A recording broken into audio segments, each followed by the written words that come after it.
Hey guys, huge welcome to Khilao Pilao. आज हम बनाने जा रहे हैं एक डिजर्ट, एक खीर, गेहूं की खीर। महाराष्ट्र में तो ये खीर काफी कॉमन है, काफी लोगों को पसंद होती है, लेकिन out of Maharashtra I don't know why ये ज्यादा फेमस नहीं है। Reason could be the lack of perfect recipe. Anyways, हम ट्राई करेंगे आज गेहूं के खीर की एक परफेक्ट रेसिपी। प्रोसीजर लंबी जरूर है, लेकिन इसको ट्राई करना बिल्कुल वर्थ है। So let's begin. तो शुरू करते हैं आधा किलो गेहूं लेकर। आधा किलो गेहूं मैंने यहाँ पर लिया है। इनको आप साफ कीजिए बिल्कुल, इसमें के सारे कंकड़ निकाल लीजिए और इसे आप भिगा के रखिए पूरे 1 घंटे के लिए। साफ धोने के बाद हम जब इसे भिगोते हैं, उसके बाद 1 घंटे बाद आप पूरा पानी इसमें का आपको निकाल लेना है। जब पानी पूरा निकल जाए, उसके बाद आपको लेना है एक कॉटन का कपड़ा और उस कपड़े में आपको ये सारे भीगे हुए गेहूं आपके रख देने हैं। उसके बाद इसकी आपको एक पोटली बांध लेनी है। ये देखिए, इस तरीके से आपको एक पोटली यहाँ बांधनी होगी। और उसके बाद भी जब ये फिट हो जाए अच्छे से, इसमें का सारा पानी आप पोटली को मरोड़ के उसमें से निकाल लीजिए। अब हमने यहाँ लिया है एक स्टील का बर्तन। अब मैं ये पोटली इसमें डाल देती हूँ और इसे हम 5 से 6 घंटे तक ऐसे ही इसी तरीके से रख देंगे। अब 5 से 6 घंटे हो चुके हैं। अब हम ये पोटली खोल देते हैं। पूरा पानी इसमें का ऑलमोस्ट निकल चुका है, बिल्कुल हल्के से ये मॉइस्ट है। अब हम ले लेंगे मिक्सर का बड़ा वाला पॉट और हम इसमें गेहूं आधे ही फिल करेंगे, ताकि गेहूं को ग्राइंड होने के लिए इनफ स्पेस मिल पाए। ये देखिए, हमने अभी किया है गेहूं को ग्राइंड और बहुत ज्यादा हमने इसकी पाउडर नहीं बना ली, हमने इसे कोर्स ही रखा है।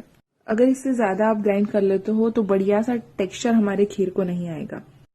अब इस गेहूं को हम एक परात में निकाल लेते हैं और जैसे ही आप इसे परात में डालो, इसे आप फैला दीजिए और दूसरा बैच आप पीस लीजिए। ये दूसरा बैच भी हमने डाल दिया और तुरंत इसे फैला दिया। अब आपको इस तरीके का एक सूप ले लेना है और इसमें थोड़े थोड़े आपको गेहूं डालकर इन्हें क्लीन करना है, ताकि गेहूं का जो कवर है वो निकल जाए। इस तरीके से जब आप क्लीन करोगे, जो लाइटर पार्ट होता है, जो लाइटर कवर होता है, वो अलग होकर सामने आ जाता है और इस लाइटर पार्ट को आपको निकालकर फेंक देना है इस तरीके से।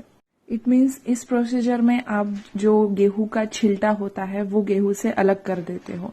जितना हो सकता है आप इसे क्लीन कीजिए और जो छिलटे होते हैं उसे आप अलग करके फेंक दीजिए। जितना साफ हम कर सकते थे हमने हमारे गेहूं को साफ किया है। अब हम आगे बढ़ते हैं। अब हम यहाँ लेंगे कुछ ड्राई फ्रूट्स जो हमारे खीर में जाएंगे। मैंने यहाँ आधा सूखा नारियल ले लिया है, 5 से 6 मैंने खारीक ले ली है, 12-13 काजू आप ले लीजिए और 50 ग्राम तक आपको किशमिश ले लेनी है। अब किशमिश को छोड़कर बाकी सारे ड्राई फ्रूट्स को हम इस तरीके से कट कर लेंगे। अब आज जो खीर हमारे घर बन रही है वो कम से कम 8 से 10 लोगों के लिए बन रही है, इसलिए ये बड़ा बर्तन मुझको लेना पड़ा। अगर आप खीर कम बना रहे हो तो आप कढ़ाई में भी खीर बना सकते हो। अब यहाँ आधा किलो गेहूं के लिए हमने लिया है 2 लीटर पानी बर्तन में और इसे हम बॉईल करेंगे। अब हमें पानी को इस बर्तन में डालकर इसे ढक देना है और इसे बॉईल होने देना है। थोड़ी देर बाद जब पानी बढ़िया बॉईल हो जाए, तब आपको इसमें डाल देने हैं गेहूं जो हमने ग्राइंड किए हैं, साफ किए हैं वो।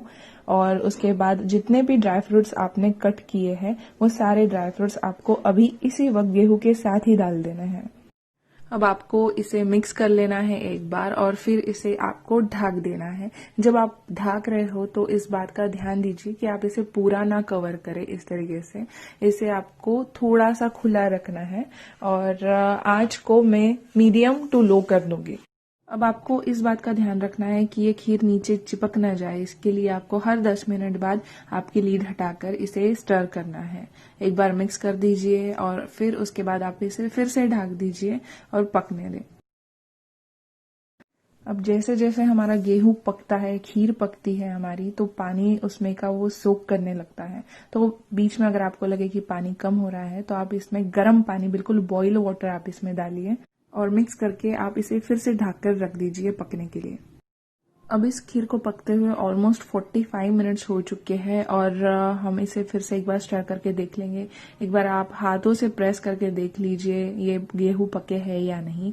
हमारे गेहूं बढ़िया पक चुके हैं अब, और हमने पूरा टाइम हमारे गैस का फ्लेम मीडियम टू लो ही रखा है, हमने बड़ा नहीं रखा है वरना चिपक सकती है हमारी खीर। और ये रहा 1 पाव मतलब 250 ग्राम से करीब गुड़ और इस खीर का मज़ा तभी आता है जब इसमें आप गुड़ डालो। शक्कर से इतना मज़ा नहीं आएगा जितना गुड़ से आएगा।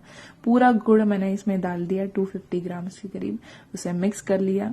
अब एक बात ये याद रखनी है कि गुड़ हमें सबसे लास्ट ही डालना है, मतलब जब तक हमारे गेहूं पक नहीं जाते तब तक हम गुड़ नहीं डालेंगे।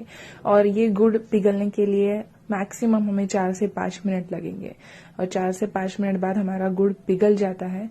अब इसमें जाएगा घी। ये 250 ग्राम के करीब मैंने घी डाला हुआ है। जब आप मेजर करो तो आप पिघला हुआ घी ही मेजर कीजिए। अब वैसे तो हम बिना घी के भी ये बना सकते थे, लेकिन आप सभी को पता है कि घी से टेस्ट मिठाई का कुछ और ही लेवल पर चला जाता है, इसलिए घी जरूर डालिए। और वैसे भी हमने जब इतनी मेहनत इस खीर पर ली है तो हम घी न डाल के कोई कॉम्प्रोमाइज इस खीर के साथ नहीं कर सकते, तो बिल्कुल कंपलसरी है, घी जरूर डालिए। अब घी खीर के साथ अच्छे से मिक्स हो जाने के बाद लास्ट इंग्रेडिएंट्स में जाएगा इलायची पाउडर। 1.5 चम्मच इलायची पाउडर मैंने यहाँ डाला है, क्योंकि ऑब्वियसली हमारी खीर की क्वांटिटी ज़्यादा है। और जब इलायची पाउडर आप डाल दीजिए, इसे बढ़िया एक मिक्स दे दीजिए, और बस मिक्स होने के बाद हम इसे 2 मिनट हार्डली पकाएंगे, और फाइनली हमारी खीर पूरी तरीके से तैयार है विद द परफेक्ट कंसिस्टेंसी। तो ये था हमारा more than perfect dessert with the perfect recipe. Just give it a good try and I promise कि आप भी उसी तरह इस डेजर्ट के फैन बन जाओगे जिस तरीके से मैं बन चुकी हूँ। Okay guys, see you soon for the next lovely recipe. तब तक के लिए take care, have a good day, have a good food, don't waste your food and bye bye.